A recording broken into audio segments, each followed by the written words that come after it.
Hello students, हम फिर से हमारे वीडियो लेक्चर की सीरीज में वापस आई है, जहां पे हम न्यूक्लियोफिलिक सब्स्टिट्यूशन रिएक्शन के बारे में पढ़ रहे थे।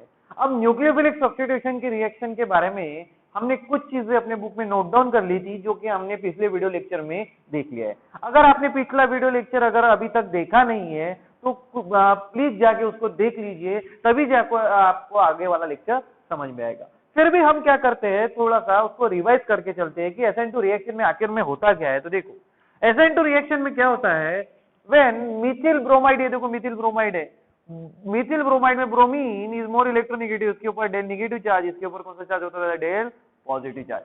ये इलेक्ट्रॉन पेयर अपने तरफ खींचता है इलेक्ट्रोनेगेटिविटी की वजह से। और न्यूक्लियोफाइल हाइड्रोक्साइड आयन किसमें का, NaOH का, इसको बैक साइड से अटैक करता है। अब बैक साइड से क्यों अटैक करता है, क्योंकि फ्रंट साइड से अटैक कर नहीं सकता, यहाँ पे रिपल्शन होता है न्यूक्लियोफाइल न्यूक्लियोफाइल के बीच में, इसलिए बैक साइड से अटैक करता है। उसके बाद वो ट्रांजिशन स्टेट में जाता है, partial bond formation with carbon, partial bond breaking with carbon of bromine. Bromine यहाँ कार्बन के साथ बॉन्ड ब्रेक करना शुरू करता है और HO न्यूक्लियोफाइल इससे बॉन्ड फॉर्म करना चालू करता है। यहाँ पे कार्बन पेंटावेलेंट यानी कितने बॉन्ड फॉर्म करता है, तो 5 बॉन्ड फॉर्म करता है, इसलिए इसको ट्रांजिशन स्टेट या फिर हायर एनर्जेटिक स्टेट कहते हैं। और ये स्टेप स्लो होती है, इसलिए इसको हम कौन सी स्टेप कहेंगे, तो रेट डिटरमाइनिंग स्टेप। और यहाँ पे जाके आपका मिथेनॉल फॉर्म हो जाता है, एक न्यूक्लियोफाइल आता है, दूसरा न्यूक्लियोफाइल चला जाता है, इसलिए हम इसको कहते हैं सब्स्टिट्यूशन न्यूक्लियोफिलिक रिएक्शन। अब इसको हमने बायोमॉलिक्यूलर इसलिए कहा था क्योंकि इसके रेट डिटरमाइनिंग स्टेप पे या फिर स्लो स्टेप में बोथ न्यूक्लियोफाइल और रिएजेंट या फिर हम रिएजेंट और सबस्ट्रेट, सबस्ट्रेट कौन है था, हमारा मिथिल ब्रोमाइड, ये दोनों पार्टिसिपेट करते हैं। तो इसके लिए ये रिएक्शन क्या है, तो बायोमॉलिक्यूलर रिएक्शन है। ओके, ये हमने पढ़ चुके थे। अब इस रिएक्शन की होने वाले एनर्जी चेंजेस बताना, यानी उसको हम क्या कहते हैं, energy profile diagram. Energy profile diagram it is use to represent energy changes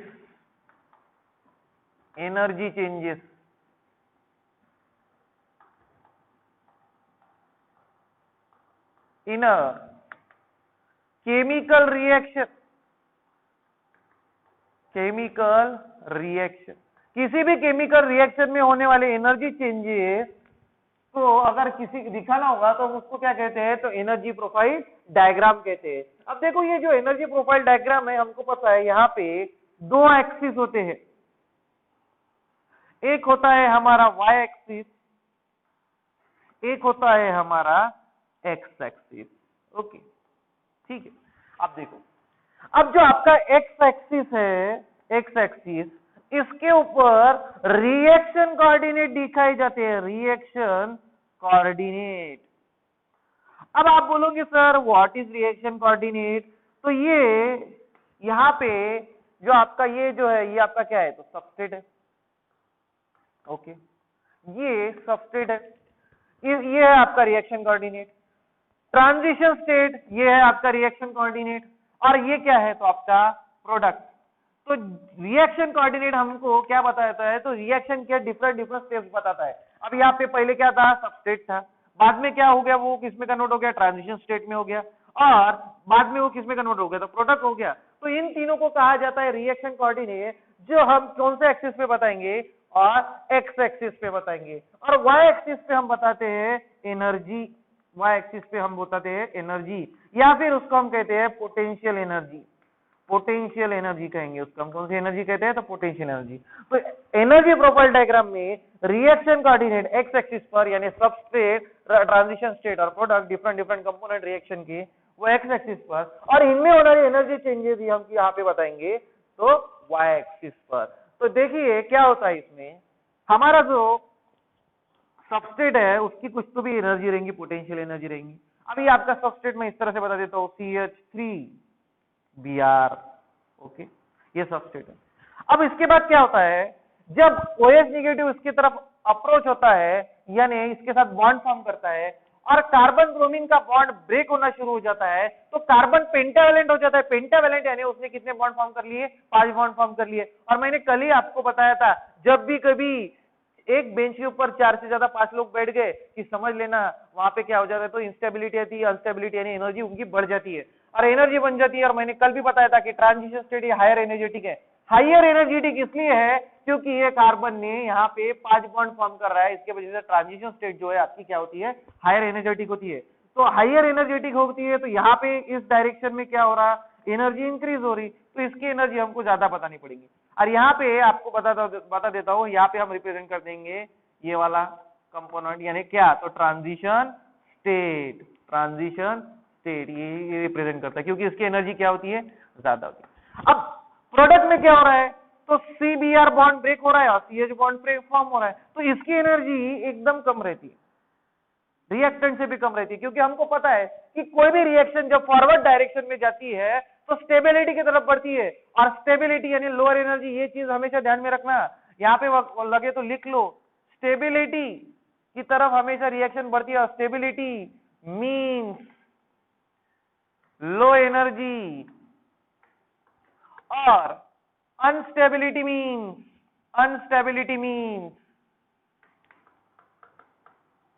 higher energy. Unstability means higher energy, इसको हम क्या कहेंगे, हायर एनर्जी कहेंगे। ओके, तो देखो ये हमारा रिएक्ट यानी हमारा सबस्टेट, ये हमारा ट्रांजिशन स्टेट, और ये हमारा क्या है, तो प्रोडक्ट कैसे फॉर्म हुआ, CH3OH। देखो तो देखो पहले एनर्जी इतनी थी, फिर एनर्जी बढ़ी क्योंकि कार्बन ने कितने बॉन्ड फॉर्म किए, 5 बॉन्ड फॉर्म किए, और उसके बाद एनर्जी डिक्रीज हो गई। तो देखो ये हो गई आपकी सबस्टेट की एनर्जी, ये हो गई आपकी ट्रांजिशन स्टेट की एनर्जी, और ये हो गई आपकी प्रोडक्ट की एनर्जी। लगे तो मैं इसके नीचे लिख देता हूं, ये क्या है, तो आपका सबस्टेट है, ये क्या है, तो आपकी ट्रांजिशन स्टेट है, और ये क्या है, तो आपका क्या है, तो प्रोडक्ट है। ओके, इसको हम कहते हैं तो एनर्जी प्रोफाइल डायग्राम।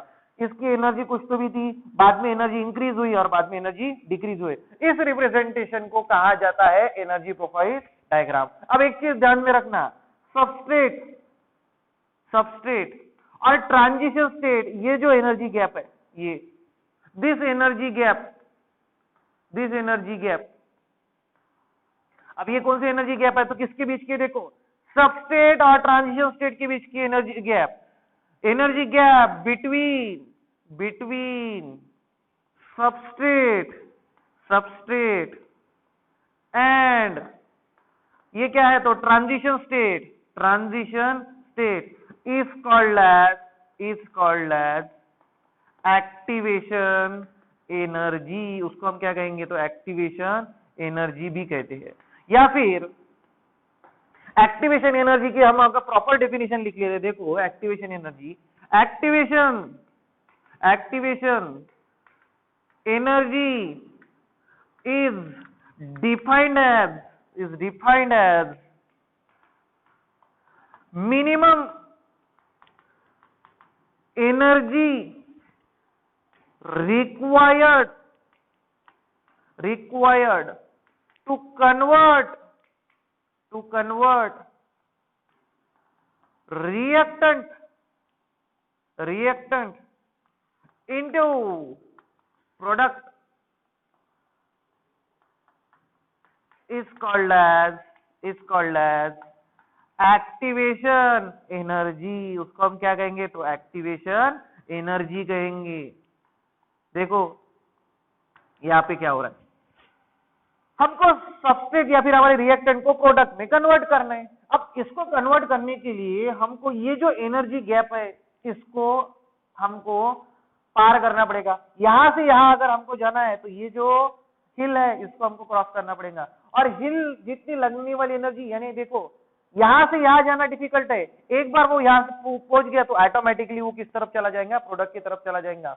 क्योंकि यहाँ पे क्या हो रही है, तो स्टेबिलिटी बढ़ रही है, या इसकी एनर्जी कम है, लो एनर्जी यानी स्टेबिलिटी। देखो प्रोडक्ट की एनर्जी किससे कम है, तो हमारे सबस्ट्रेट से कम है या फिर रिएक्टेंट से कम है। तो ये जो एनर्जी लगती है, मिनिमम एनर्जी यहाँ तक पहुंचने के लिए, जिसके बाद वो किसमें कन्वर्ट हो जाता है, प्रोडक्ट में, उसको हम क्या कहते हैं, तो एक्टिवेशन एनर्जी कहते हैं। तो सबसे पहले क्या कीजिए, एक्टिवेशन एनर्जी के बारे में लिख लीजिए और ये सब नोट डाउन कर लीजिए, फिर हम आगे बढ़ते हैं। देखिए स्टूडेंट, अभी हमने एनर्जी ऑफ एक्टिवेशन देख लिया है और एनर्जी ऑफ एक्टिवेशन को मैंने रिप्रेजेंट कर दिया है कैपिटल ई स्मॉल ई। अब देखो ये आपका सबस्ट्रेट है या फिर क्या है, इसको हम क्या बोलते हैं, रिएक्टेंट।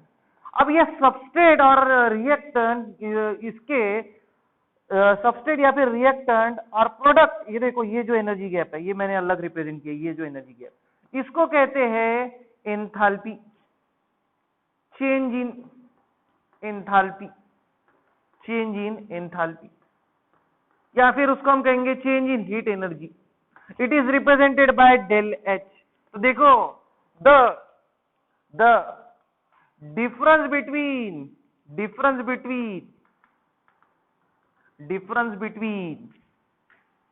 किसके बीच में का, the difference between energy of substrate and energy of product, the difference between energy of substrate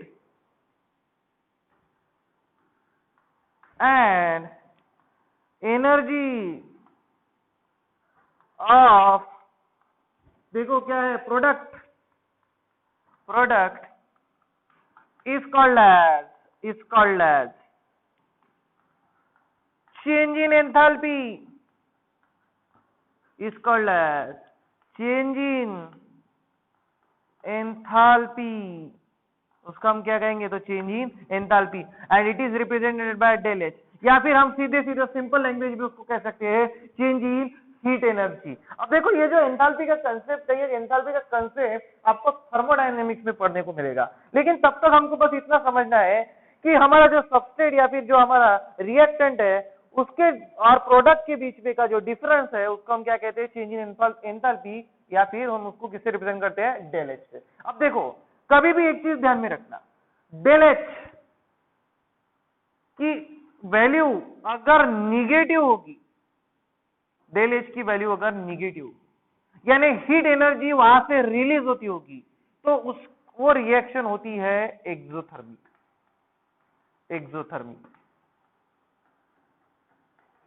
और अगर डेल एच की वैल्यू ये पॉजिटिव होती है, तो रिएक्शन होती है एंडोथर्मिक। उस रिएक्शन को हम कौन सी रिएक्शन कहेंगे, तो एंडोथर्मिक रिएक्शन। ठीक है, अब ये कंसेप्ट हम समझ लेते हैं कि किस तरह से। अब देखो अभी ये एक बच्चा है, ये बच्चा अभी सुबह उठा है, ये फुल एनर्जेटिक है, ये बहुत खेलता है, खेल खेल के क्या होता है, तो उसकी एनर्जी धीरे धीरे कम होने लगती है। एनर्जी कम होने लगती है, इसका मतलब एनर्जी माइनस में जा रही है, यानी उसकी एंथैल्पी कम हो रही है। और हमको एंथैल्पी अगर कम हो रही है तो उसकी वैल्यू ये क्या रहेगी, तो निगेटिव रहेगी। ठीक है, अब ये बच्चा फिर से सो के उठ गया, फिर से खड़ा हो गया, आराम से सोया, रात भर फिर से उठ गया।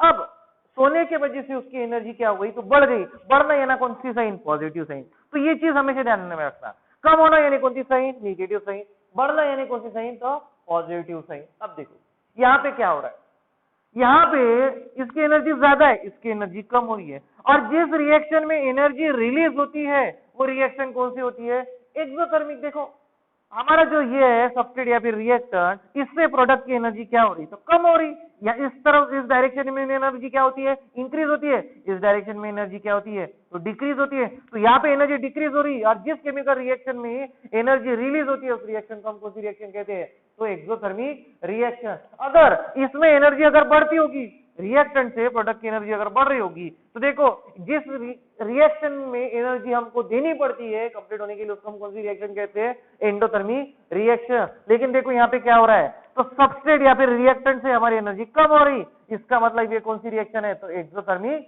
रिएक्शन है। तो यहाँ पे एक चीज और ध्यान में रख लेना कि SN2 is a exothermic reaction. वो कौन सी रिएक्शन है, तो एक्सोथर्मिक रिएक्शन। और ये एक्सोथर्मिक रिएक्शन क्यों है, क्योंकि यहाँ पे रिएक्टेंट या फिर सबस्ट्रेट से प्रोडक्ट की एनर्जी कम हो रही, एनर्जी रिलीज हो रही, और जब एनर्जी रिलीज होती है तो कौन सी एनर्जी, वो रिएक्शन कौन से टाइप में जाती है, तो एक्सोथर्मिक के टाइप में जाती है। इसलिए SN2 reaction is an exothermic reaction. तो इसे नोट डाउन कर लीजिए। डेल एच का जो कंसेप्ट है वो आपको थर्मोडायनेमिक्स में आएगा। सिर्फ एक चीज ध्यान में रखना, डेल एच की वैल्यू निगेटिव यानी कम होना यानी कौन सी रिएक्शन एक्सोथर्मिक, क्योंकि वहां से एनर्जी रिलीज होती है। अब डेल एच की वैल्यू पॉजिटिव यानी एनर्जी क्या होने वाली है, इंक्रीज होने वाली है। इंक्रीज होना यानी एनर्जी गेन करना, और किसी भी केमिकल रिएक्शन का अगर हमको एनर्जी प्रोवाइड करना पड़ेगा तो उसको कौन सी रिएक्शन कहते हैं, तो एंडोथर्मिक रिएक्शन। तो SN2 reaction is an exothermic reaction. तो इसे नोट डाउन कर लीजिए। फिर हम सबसे इंपॉर्टेंट पार्ट की तरफ बढ़ते हैं SN2 रिएक्शन के, जिसको हम कहते हैं स्टीरियोकेमिस्ट्री। स्टीरियोकेमिस्ट्री पे नीट हो, JEE हो, MSCT हो, यहाँ पे बहुत ज्यादा क्वेश्चन आते हैं। सबसे ज्यादा इंपॉर्टेंट है वो JEE के लिए, तो पहले इसे नोट डाउन कर लीजिए, फिर हम आगे बढ़ेंगे। तो देखिए student, stereochemistry of SN2 reaction समझने के लिए हम एक एग्जांपल लेते हैं जो असिमेट्रिक कार्बन का होना चाहिए। देखो, this is the example of two bromobutane. देखो 1 2 3 4 यानी but, nature of bond single bond, और सेकंड पोजीशन पे ब्रोमीन, इसलिए 2-ब्रोमोब्यूटेन। अब देखो यहाँ पे आपको एक साइन नजर आ रही है। यहाँ पे कौन सी साइन है, तो पॉजिटिव साइन है। ओके, अब पॉजिटिव साइन इसका मतलब क्या है, it rotates plane polarised light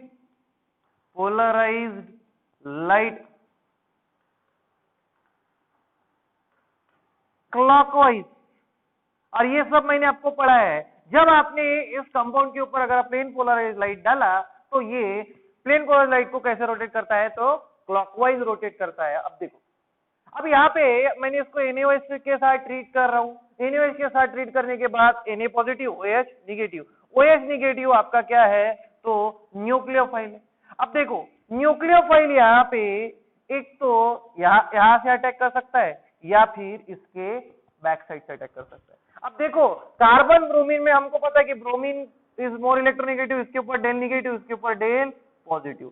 भले इनमें इलेक्ट्रोस्टैटिक फोर्सेस ऑफ अट्रैक्शन है यानी निगेटिव और पॉजिटिव का, लेकिन यहाँ पे रिपल्शन होने के वजह से न्यूक्लियोफाइल हमेशा किस साइड से आता है, तो बैक साइड से आता है। तो ये चीज हमको नोट डाउन कर लेनी चाहिए। देखो क्या लिख रहा हूं मैं, as due to the repulsion nucleophile. अब यहां पे न्यूक्लियोफाइल कौन है, तो हमारा OH negative ion will always attack from which side, तो बैक साइड से अटैक करता है। वो कभी फ्रंट साइड से अटैक कर नहीं सकता, क्योंकि यहाँ पे निगेटिव चार्ज में क्या होता है, तो रिपल्शन होता है। क्या होता है, तो रिपल्शन होता है। ओके, अब देखो अब क्या हो रहा है, तो धीरे धीरे न्यूक्लियोफाइल कार्बन के साथ क्या फॉर्म करना चालू करता है, तो बॉन्ड फॉर्म करना चालू करता है। ओके, और धीरे धीरे ब्रोमीन का बॉन्ड ब्रेक होना चालू करता है। इसको हम कौन सी स्टेट कहा था, ट्रांजिशन स्टेट या फिर रेट डिटरमाइनिंग स्टेट। ओके, अब देखो यहाँ पे आगे क्या हो रहा है, अब ब्रोमीन वहां से निकल जा रहा है as Br minus. Okay, as Br minus वहां पे निकल जा रहा है, और यहाँ पे क्या फॉर्म हो रहा है, तो 2 ब्रोमो नहीं, ब्यूटेनॉल, ब्यूटेन 2 ऑल फॉर्म हो रहा है। अब देखो यहाँ पे ब्यूटेन 2 ऑल फॉर्म हो रहा है, लेकिन ब्यूटेन 2 ऑल जो प्रोडक्ट फॉर्म हो रहा है इसकी वैल्यू क्या है, तो निगेटिव है।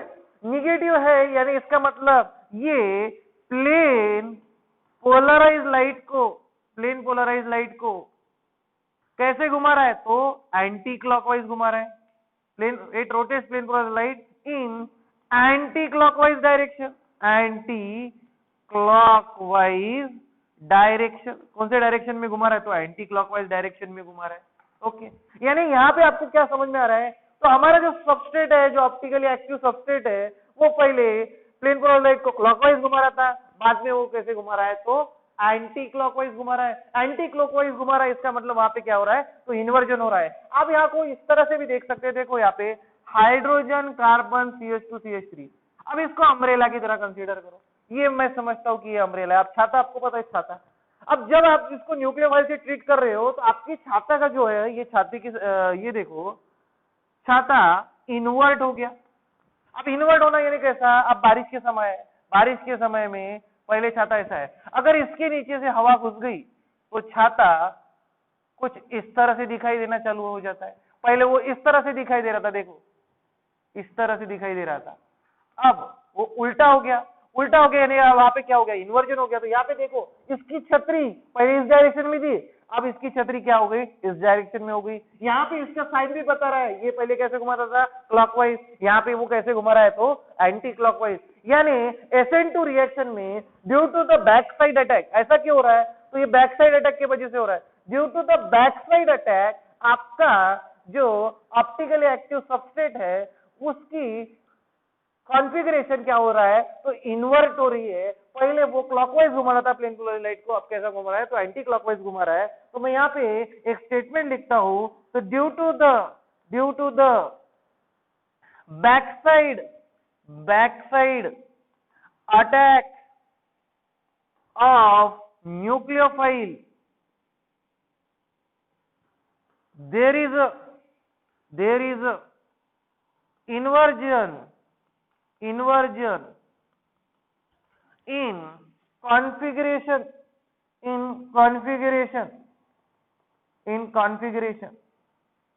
अब मैंने आपको दो कॉन्फ़िगरेशन पढ़ाए थे, आर और एस कॉन्फ़िगरेशन। अगर मैंने कहा कि सबस्ट्रेट का आर कॉन्फ़िगरेशन है तो समझ लेना कि प्रोडक्ट में आपको कौन सा कॉन्फ़िगरेशन मिलेगा, एस कॉन्फ़िगरेशन। और ऐसा क्यों होता है, तो न्यूक्लियोफाइल के बैक साइड के अटैक की वजह से। अगर आपका सबस्ट्रेट एस है, एस कॉन्फ़िगरेशन का है, तो आपका प्रोडक्ट ये कौन से कॉन्फ़िगरेशन का होगा, आर कॉन्फ़िगरेशन का। क्योंकि न्यूक्लियोफिलिक सब्स्टिट्यूशन रिएक्शन में due to the back side attack of nucleophile there is inversion in configuration, और इसको हम क्या कहते हैं, तो स्टीरियोकेमिस्ट्री कहते हैं। पहले उन मॉलिक्यूल्स की स्टीरियोकेमिस्ट्री कुछ और थी, बाद में उसकी स्टीरियोकेमिस्ट्री कुछ और हो गई। और ऐसा क्यों होता है, तो न्यूक्लियोफाइल के बैक साइड अटैक की वजह से। तो हमेशा ध्यान में रखना SN2 रिएक्शन में क्या होता है, तो बैक साइड अटैक होता है, फ्रंट साइड अटैक इसलिए नहीं हो सकता क्योंकि यहाँ पे जो प्रेजेंट होने वाला न्यूक्लियोफाइल है इसके ऊपर का निगेटिव चार्ज और इसके ऊपर के निगेटिव चार्ज में क्या होता है, तो रिपल्शन होता है। तो इसे कहते हैं, तो स्टीरियोकेमिस्ट्री SN2 रिएक्शन के बारे में ये दिमाग में फिट कर डालो कि in SN2 reaction due to the back side attack of nucleophile there is a inversion in configuration. यानी आपका रिएक्टेंट प्लस होगा तो प्रोडक्ट माइनस आएगा, अगर आपका रिएक्टेंट माइनस होगा तो आपका प्रोडक्ट प्लस आएगा। अगर इसका कॉन्फ़िगरेशन रिएक्टेंट का आर होगा तो प्रोडक्ट का कॉन्फ़िगरेशन एस आएगा। अगर आपके रिएक्टेंट का कॉन्फ़िगरेशन एस होगा तो प्रोडक्ट का कॉन्फ़िगरेशन आर आएगा। या फिर आपका प्रोडक्ट रिएक्टेंट का कॉन्फ़िगरेशन डी होगा तो आपके प्रोडक्ट का कॉन्फ़िगरेशन एस आता है। और ये सब चीजें मैंने आपको D L R S, positive negative, ये क्या होता है, प्लेन पोलर लाइट कैसे घुमाता है, ये सब चीजें मैंने आपको पिछले लेक्चर में पढ़ा चुका हूं। अगर आपने वो लेक्चर देखा नहीं है तो इस लेक्चर की सीरीज की प्लेलिस्ट में जाके उस लेक्चर को देख लीजिए, आपको समझ में आएगा। लेकिन SN2 रिएक्शन के बारे में बस हमको ये ध्यान में रखना है कि there is inversion in configuration due to the back side attack. अब ये चीज दिमाग में फिट कर लेना, कहीं पे भी अगर SN2 हुआ, बैक साइड अटैक अगर होगा तो समझ लेना कि वहां पे क्या है, इन्वर्जन इन कॉन्फ़िगरेशन है। तो ये सब चीजें आप नोट डाउन कर लीजिए, फिर हम हमारे अगले लेक्चर में देखेंगे SN1 रिएक्शन। तो ये सब चीजें नोट डाउन कर लीजिए, और मैं जो नोट्स आपको भेजूंगा वो नोट्स को अपने बुक में नोट डाउन कर लेना, तो इसको लिख लीजिए।